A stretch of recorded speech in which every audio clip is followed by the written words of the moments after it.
This is your boy Ian, aka the Revolutionary Yogi from Savvy Zen, and today I'm out here at the beautiful Floyd Lamb in Las Vegas, and I'd like to talk about the biggest deficiencies in yoga. Point blank, the biggest deficiencies are that there is no pulling motions in yoga. That the best strength coaches in the world, if you ever read a great book called Super Training by Yuri, I can't remember the last name, it's a crazy Russian last name, a premier book on strength training, Yuri recommends 5 times more pulling motions than pushing motions. And if you think about yoga, all we ever do is pushing motions. 100% of yoga class is pushing. And that's why, I'll just be frankly honest here, there's a phenomenon called the yoga bod. If you look at a bunch of great yogis, they have the yoga bod.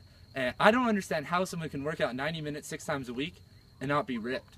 I know guys who work out 4 times a week for like 30-40 minutes and they're ripped, and they're genetically not any different. There's nothing different except that when there's no pulling motion, we'll start with pulling. When there's no pulling, you miss like 80% of the upper body. 80% of the upper body is pulling, or is, oriented in the back muscles and back here. Look how small these muscles are compared to my whole rhomboids, the lats, the trapezius. All that is so small. Another muscle that isn't hit in yoga is the quads and the hamstrings in a weighted way. We do no weighted work or no strength work in yoga. All we do is just these standing postures, which are kind of okay, but they never put any load on the legs. And that's why we see so many knee problems in Ashtanga, hip problems in Iyengar oriented yoga, and a lot of other problems and a bunch of hamstring problems, because people don't know about these moves when they're simple moves like Jefferson curls, where you're here and you got a barbell and you come down with the barbell and it's weighted. It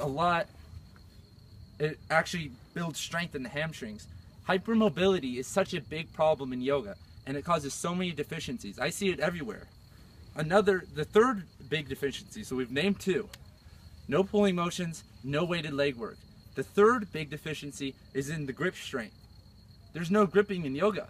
There's absolutely nothing. Sometimes our hands are just on the mat the whole time. Think about our evolutionary history as Paleolithical beings. All we ever did was grip things, right? So we've diverted from our ancestors into this program, which is great. Yoga is so amazing and it's so great at opening, but we can't limit ourselves to that, because we're going to get injured. 2, we're not going to have the body that we've always dreamed of. And 3, our bodies aren't going to be complete. And I always know that a deficiency in the body means a deficiency in the mind.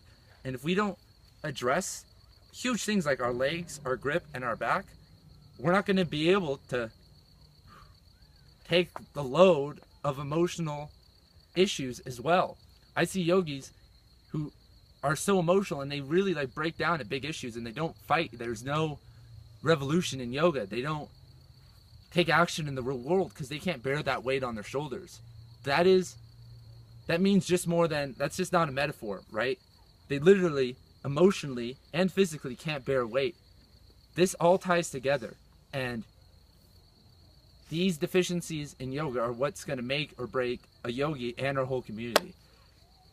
Check out my free ebook, Strength Training for Yoga, if you want these issues to be addressed. I will break these down in 3 different workout programs for all levels of equipment. No equipment, just a kettlebell. Then if you have a whole gym, I have 3 different programs for that. Check that out, subscribe to this channel, and become strong and bear the weight on our shoulders. This is Ian Katnack.